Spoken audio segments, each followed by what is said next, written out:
গ্রাম মানেই একটা শান্তির জায়গা, শান্তির শব্দ, যেটা ভাবলেই অনুভবটা একটু অন্যরকমের হয়ে ওঠে, তাই না? মনের মধ্যে কত কিছুই আসে।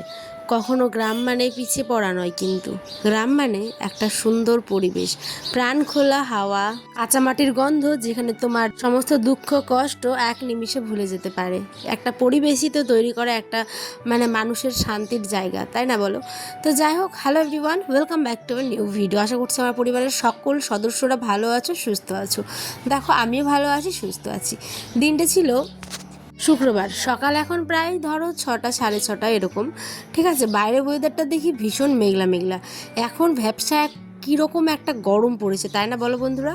আর মেঘটা কিন্তু একেবারেই অন্ধকার হয়ে থাকে সকালবেলা, কিন্তু বৃষ্টি আসার আর কোনো আশা নেই। তো যাই হোক, এরমভাবে এই গরমটুকু হয়তো আমাদের কাটাতে হবে। আমার বেশি কাপড় আর ছিল না, জানোই তো, এই গত দুদিন ধরে প্রচুর কাপড় কেচেছি, সেই কারণে জাস্ট একটা নাইটি ছিল, সেটাকে দেওয়ার পরে চলে আসলাম রান্নাবাড়ির কাজে।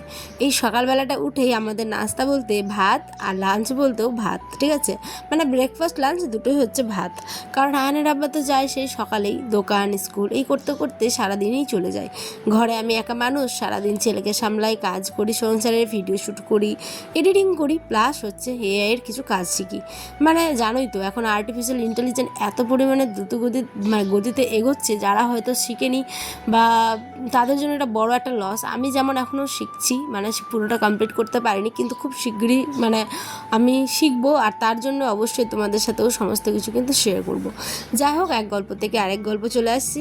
এইখানে রান্নাবাড়ির আগে দেখলাম গ্যাসটার কি বিচ্ছিরি অবস্থা। সমস্ত কিছুর মতোই তাকেও আবার পরিষ্কার করতে হয়। আজ রান্না করলাম ভাত, মিষ্টি আলুর শাক, মিষ্টি আলুর পাতা যে হয়, রাঙা আলুর পাতার শাক। তোমরা কি খেয়েছো কেউ কখনো? আমাকে অবশ্যই কমেন্টে জানিয়ে তো। এই শাকটাতে প্রচুর পরিমাণে ভিটামিন, ফাইবার, অনেক পরিমাণে ক্যালসিয়াম, অনেক কিছু আছে। সেই কারণে আনের আব্বা বৃহস্পতিবার, যেহেতু আমাদের ইলেকশন ছিল, ভোটের দিন, তো হাট বলতে কিচ্ছু বসেনি, সেই কারণে একদম 10 টাকার একটা আটি মিষ্টি আলুর পাতা আর একটা আটি নিয়ে এসেছিলো ডাঁটা শাক। এই দিয়ে আজকে আমাদের বাজার হয়েছিল আর কি এই সপ্তাহে। তার আগে দেখো, রান্না তো বসিয়ে দিলাম ভাত, তারপরে আমি এখানে পাগল পাগল অবস্থা।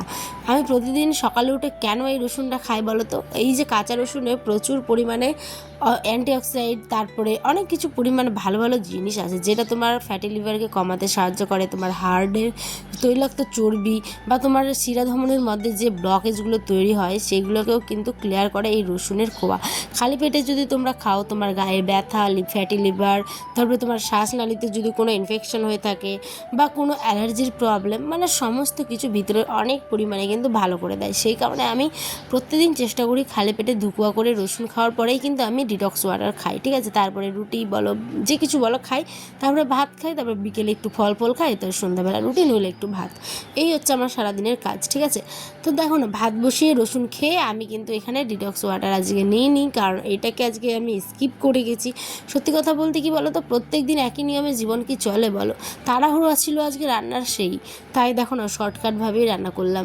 একটা একটা করে পাতা ছুটোতে গিয়ে অনেকটা সময় চলে গেল। তারপরে এখানে আমি দেখো ফোড়নে দিয়েছি রসুন, আর শাকটাতে কিছু না, সিম্পল কাঁচা লঙ্কা আর লবণ দিয়ে সেদ্ধ করার পরেই কিন্তু এই যে এটা করেছি। তো দেখতে কেমন লাগলো অবশ্যই কিন্তু জানিও, কারা কারা খাও এরকম আমাকে অবশ্যই জানিও। এই যে আলু মাখা, সাথে ঢ্যাঁড়স আলুর ভাজা ছিল গতকাল রাত্রের, আর সঙ্গে ছিল ভাত। তো আমার বরকে খাওয়ার খেতে দিয়েই সে চলে গেল কিন্তু তার স্কুলে। এখন বাজে প্রায় 9টার মতো, যেতে যেতে ওর আধ ঘন্টা, তারপরেই যাচ্ছে এখন মাংসের দাম দিতে। যেহেতু শনিবার মাংস নিয়েছিলাম, তো এই তো শনিবার আবার আগামী দিন বলে আসে, তো সেই কারণে এক সপ্তাহ হয়ে যাচ্ছে, তাই মাংস ভাবলাম টাকাটা দিয়ে আসি। এসে আমার মনটা ভীষণভাবে চাইলো রুটি খেতে। দেখো, প্রত্যেক দিন চেষ্টা করি ডায়েট মেনটেন করার, কিন্তু কখনো আমরাও তো মানুষ হয়ে ওঠে না। ঠিক আছে, তো দেখো এই যে 3টে রুটির মতো জাস্ট আমি বেলেছি, তারপরে কিন্তু আমি খেয়েছিলাম গ্যাসের ট্যাবলেট, আর এইখানটায় আমি বেলে নিচ্ছিলাম হচ্ছে রুটি। আগে রুটি কিন্তু পারতাম না বেলতে ঠিক মতো, কিন্তু বিয়ের পরে কী হয় বলো তো, মানুষ তো অনেক কিছু শেখে, আর আমি আবার রান্না ব্যাপারটা বিয়ের আগে থেকেই অনেক ভালো পারি আর কি। ঠিক আছে, তো যাই হোক, নিজের গুণ নিজে করছি, কি করবো বলো? এই যুগে মানুষের গুণ করার মতো আর গুণ দেখার মতো মানুষ আর পাওয়া যায় না, তাই নিজের গুণটা নিজেকেই করতে হয়। এখানে রুটিগুলো নিজে নিজে গোল হচ্ছে, বেশ ভালো লাগছিলো। ঠিক আছে, তো চলো, বেশি না, 3টে মাত্র রুটি বানিয়েছি, আর এটা কিন্তু কাঁচা জল দিয়েই আমি আটাটা মেখেছি, কারণ আয়নের আব্বা যখন থাকে তখন সে কিন্তু গরম জল দিয়ে খায়, গরম জল দিয়ে আটাটা মাখতে হয় আমাকে। ঠিক আছে, আর আমি এখন নিজের জন্য বানাচ্ছি, তো সেই এই কারণে চটপট করে মানে কি বলে শুকনোভাবেই করে নিচ্ছি, হ্যাঁ, কাঁচা জল দিয়ে। তো যাই হোক, আমি এখানে চলো রুটিগুলো বানিয়ে নিই। আর একটা কথা কি বলো তো, মানুষের আজকাল মানে এত পরিমাণে যে শত্রু হয়ে উঠেছে তা তোমরা কিন্তু কল্পনাও করতে পারবে না। কেন বলছি, তোমরা অবশ্যই গত দিনের ব্লগটা দেখো। আমার জানি আমি অনেকে দেখোনি, কিন্তু দেখলেই হয়তো বুঝতে পারবে কেন বলছি। এখানে চটপট করে রুটি বানানো হয়ে গেছে, রাতের আর কিছু আমি শেয়ার করিনি, এখন আমি এগুলো খাবো। আর ব্লগটা তোমাদের কেমন লাগলো অবশ্যই কিন্তু কমেন্টে জানিও। হ্যাঁ, আমার আগে আমার ছোট্ট অ্যানকে আগে খাওয়াতে হবে তো, তাই না? ওই কিন্তু ভাত খেয়ে নিয়েছে অলমোস্ট। এখানে ওই কিন্তু আমার সাথে একটুখানি তো খাবে, বলছে মাম্মা আমি নিজে খাবো। আমি বলছি খাও বাবা, তুমি নিজেই খাও। আস্তে আস্তে করে আয় নিজেই খাবার খায়, ভাত খেতে চায়, রুটি খেতে চায়, সমস্ত কিছু নিজে হ্যাবিট করে খাওয়ার আর কি। তো এই ব্যাপারটা আমার আর কষ্ট হয় না নিজে থেকে, ওই যেহেতু খেতে চায় এটাই অনেক। আর এইদিকে আমি এখন খেলাম। তো চলি, টাটা, বাই বাই। সকালে ভালো থেকো, সুস্থ থেকো। আর এই যে শাক ভাজা দিয়ে এখন রুটি খাবো। শাক দিয়ে রুটি খেতে আমার ভীষণই ভালো লাগে, সঙ্গে একটু কাঁচা লঙ্কা যদি থেতে দিতে পারি তাহলে তো জমে ক্ষীর।